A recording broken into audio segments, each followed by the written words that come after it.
최고의 직업이 뭐냐고 할 때 그게 이제 데이터 사이언티스트라고 나왔고, 과거에는 그 데이터들을 너무 많거나 아니면 어려워서 분석을 못했던 것이 이제 빅데이터 기술로 아니면 데이터 사이언스들의 그 역할로 데이터 분석이 가능한 거가 데이터 사이언티스트, 데이터를 분석하고 데이터를 가공하고 데이터를 활용하는 데이터 사이언티스트가 필요하기도 하지만 그들과 같이 일하는 데이터 엔지니어라든가 데이터 애널리스트도 필요한데,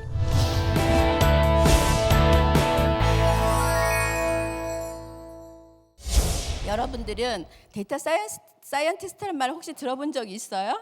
여기 보시면 이제 카란이 나오는데, 지휘자는 그 오케스트라에서 각 요소에 그 지휘하는 분들이 어떤 성격이 어떤 내용으로 지휘를 해야 될까를 다 알고 있는 것처럼 데이터 사이언티스트도 어떤 데이터들이 어디에서 필요한가를 알아서 분석을 할 수 있게끔 코디네이션 하는 역할을 하는 사람들이 데이터 사이언스라고도 할 수가 있는 거예요.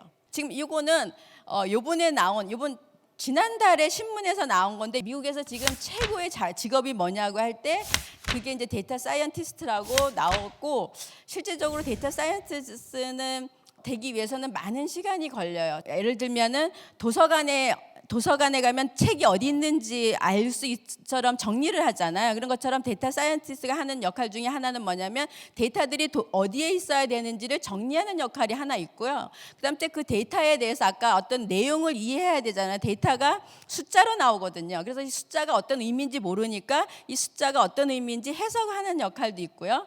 또 어떤 사람들은 숫자를 가지고 이 숫자들이 어떻게 밑에 그 컴퓨터에, 우리가 쉽게 설명하는 컴퓨터에 저장을 할 수 있는지 그 작업을 하는 사람도 하는 역할도 하고, 그리고 이제 이 데이터는 누가 관리하는지, 그래서 그런 다양한 역할을 하게 되면 어떤 일이 벌어지냐면 2012년에 오바마 대통령이 당선이 되는데, 이분이 당선될 때 활용했던 게 뭐냐면 많은 데이터를 활용을 해서 도대체 나를 지지하는 국민들은 누구고 나를 지지하지 않는 시민들이 있는지를 분석을 하고, 나를 지지하는 사람들은 어떤 내용들을 좋아하는, 이런 식으로 해서 광고를 하고, 그다음에 선거할 때 선거 모금하고 이런 작업을 해서 오바마 대통령이 당선된 사례도 있고요.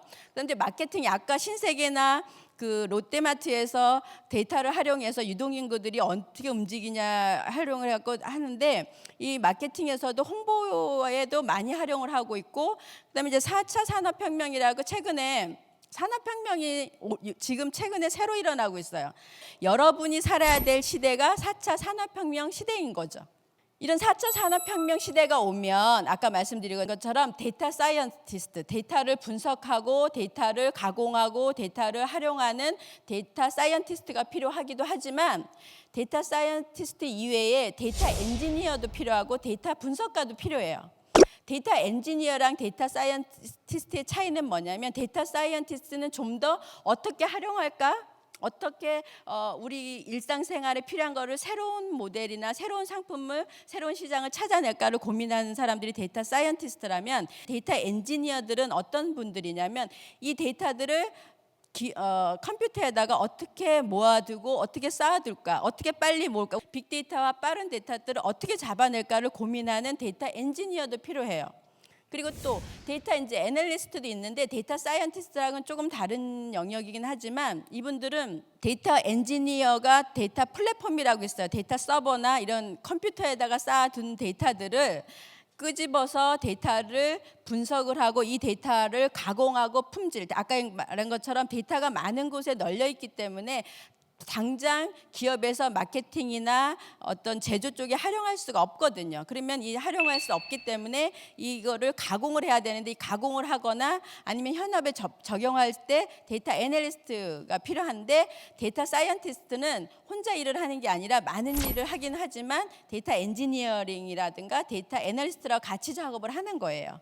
그래서 오늘 제가 여러분께 이 직업들을 설명해 준 이유는 뭐냐면, 앞으로 미래의 빅데이터 시대에 아니면 인공지능 시대에 데이터 사이언티스트도 필요하지만 데이터 사이언티스트가 아닌 그들과 같이 일하는 데이터 엔지니어라든가 데이터 애널리스트도 필요한데, 여러분들이 앞으로 미래에 이런 데이터 관련 쪽에 관심을 가지신다면 이런 쪽의 일도 하실 수 있다고 제가 좀 사례를 여러분께 드려봤습니다.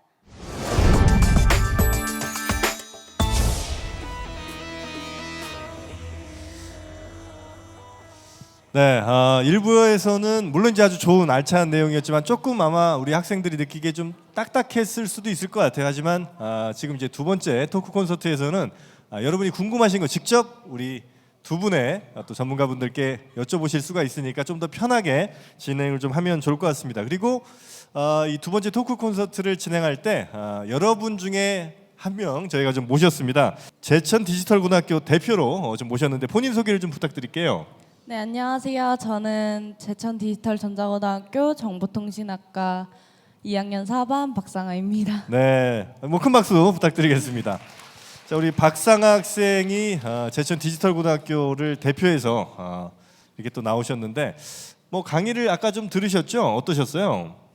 네, 몰랐던 부분까지 이렇게 유명하신 분들이 직접 오셔가지고 네. 저희 학교에 오셔서 이렇게 얘기해 주시니까 너무 즐거웠던 것 같습니다. 네, 여러분이 사전에 이 토크 콘서트 전에 질문 주셨던 것들을 미리 좀 저희가 정리를 해서 추려서 두 개 정도 질문을 갖고 나왔습니다. 그 질문을 우리 이제 박상아 학생이 직접 이 두 분께 해주시도록 하겠습니다. 네. 첫 번째 질문인데요. 통계청이나 프로그래머처럼 데이터를 다루는 직업들이 있잖아요. 빅데이터 전문가와 기존의 데이터의 전문가들이 뭐가 다른지 차이점이 궁금합니다. 그러니까 이제 워낙 많은 뭐 전문가분들도 있는데 보통 다른 직업들, 다른 데이터 분석하는 분들과 이 빅데이터 전문가는 또 어떤 차이가 있느냐, 뭐 이런 질문인 것 같습니다. 누가 좀 대답을 제가 대답을 해주실까요?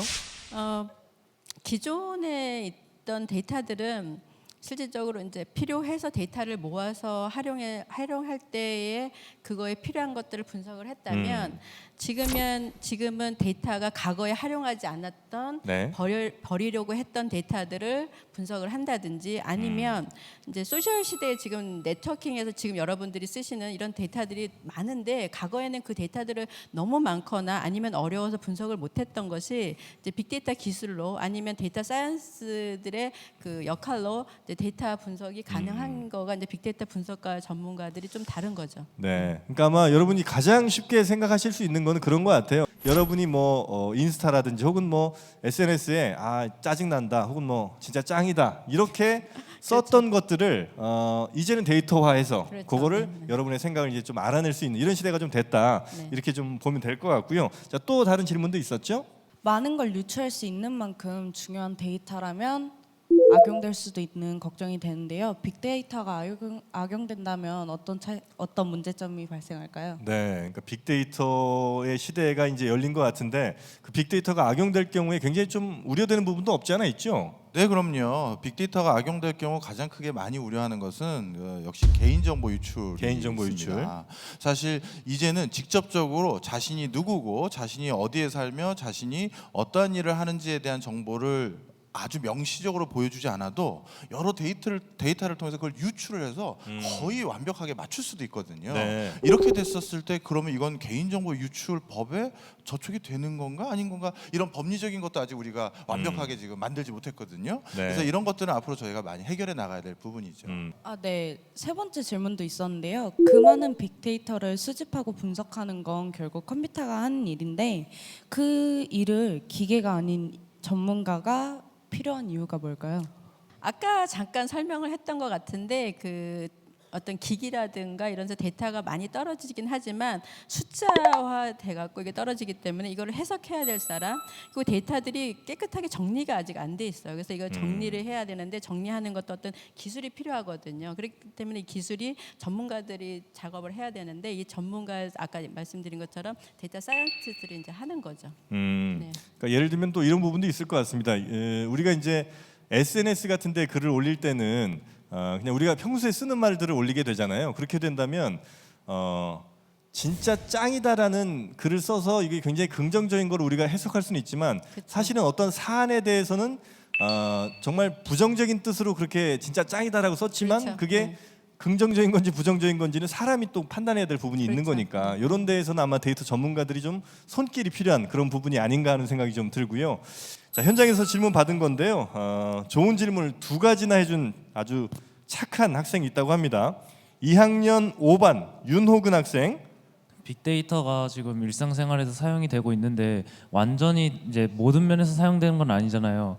근데 이제 이 빅데이터가 일상생활에서 완전히 사용하게 되는 날이 약 몇 년 후일지 예상 같은 거 그걸 좀 알고 싶어요. 네, 빅데이터가 일상생활에서 전방위적으로 사용되기 위해서는 일상생활의 여러 그 활동들이 데이터로 모집될 수 있는 창구가 있어야 돼요. 그 창구가 가장 창구 역할을 할 것으로 주목받고 있는 게 뭐 사물 인터넷이라는 거예요. 내 옷에서도 데이터를 모을 수 있는 기능이 있고 신발이나 안경이나 스마트폰은 당연하고요.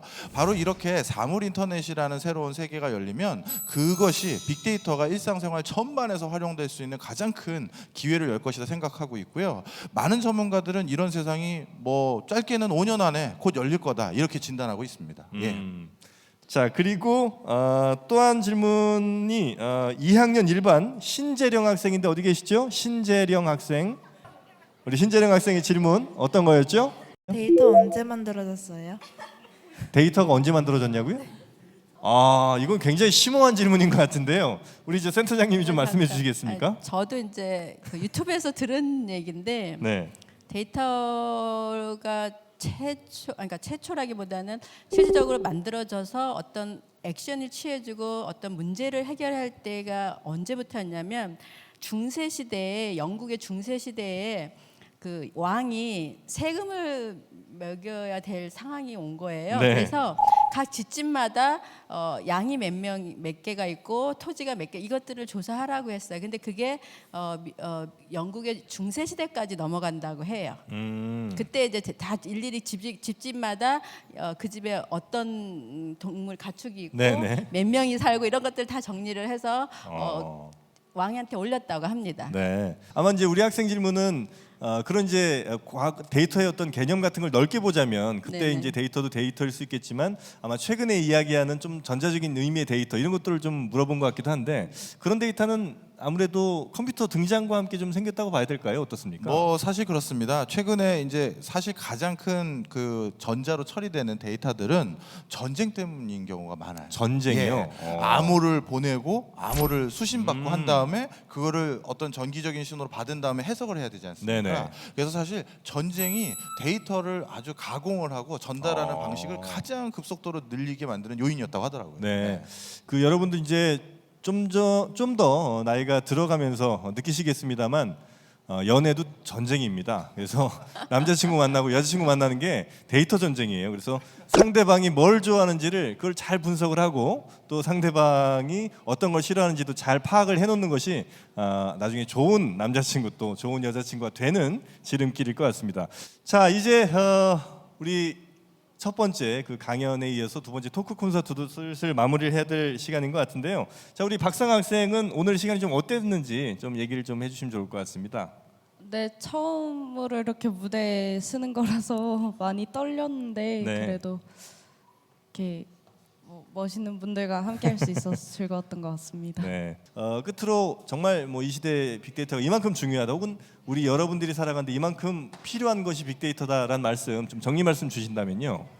네, 제가 아까 메이저리그 선수 하나 예를 들었어요. 맥큐라는 선수요. 그 친구는 항상 만년 마이너리그 선수였는데 빅데이터의 도움을 받고 자신의 장점이 무엇인지를 찾고 그것으로 메이저리그 10승 이상 하는 선수로 바뀌었습니다. 여러분들이 무엇인가에서 소기의 성과를 달성할 때 그 해법, 실마리를 못 찾고 있다면 빅데이터를 통해서도 한번 찾아볼 수 있지 않을까라는 생각을 꼭 가져주셨으면 하는 바람입니다. 예. 네. 뭔가 좀 어려운 점이 생겼을 때 그 돌파구를 빅데이터 분석을 한번 찾아봐라 이런 말씀이셨던 것 같고요. 우리 저 센터장님도 한 말씀 해주시죠.